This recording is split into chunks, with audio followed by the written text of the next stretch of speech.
Planting the right plants for your beehive can be a bit confusing, but with these tips, you can help with the process. There are 3 factors to a good bee-friendly garden: ease of maintaining, bee compatibility, and looks. Ease of maintaining. Look what kind of plants are local to your region. This may help plants survive in your area's weather conditions with lesser intervention once the plants have been established. Looking for trees and shrubs will lead to flowers that will spring back each year and likely survive frost year after year. It helps to Google native plants and insert your hometown, but there are also resources for native plants by region.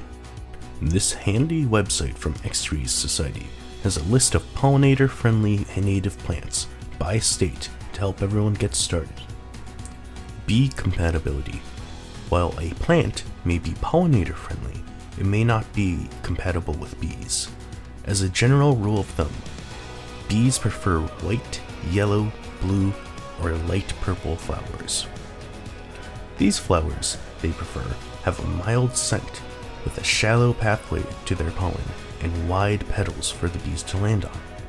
An example of a flower that does not attract bees has a deep pathway with small petals.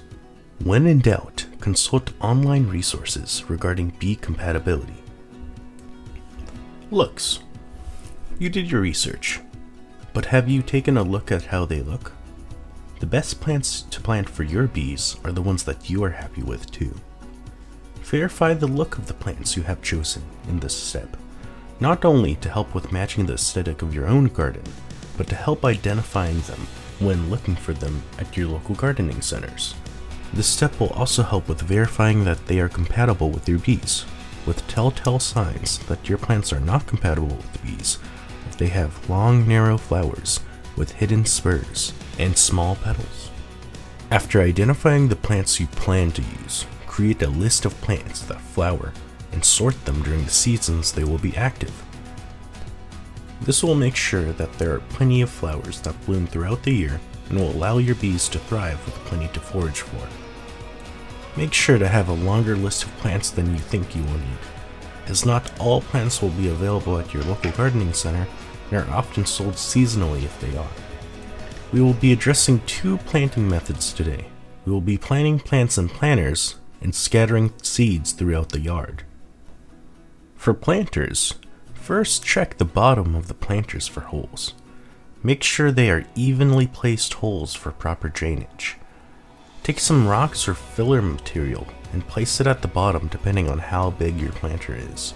Rocks will help with proper drainage in the long run and prevent potting soil from leaking out early on. Place your potting soil and check the instructions of your seeds and plant accordingly. You can use your fingers to make the initial hole for your seeds based on the depth it needs to be planted. Usually roughly up to an inch, or the second notch of your index finger. After that, cover the seeds with water according to the instructions on the back of the packet. To scatter seeds, we will need to expose the dirt at various sections of the yard for the seeds to be able to take root. For lawns with more established and thick grass, you can use a sod cutter to cut up a section of grass and dirt and expose the ground fully. You can use a rototiller where the grass is sparse. When scattering seeds, step on them afterwards to tap them into place into the ground. Do not cover the wildflower seeds unless directed on the packaging. When scattering seeds, it's recommended not to mix them with grass seeds, as most people don't know how to distinguish the plants from the weeds. Placing wildflowers in dedicated little islands will help with monitoring and will eventually spread out as time passes, giving the desired meadow effect most people look for. At that point, you should mow your lawn at 3 through 4 inches for most wildflower mixes for lawns.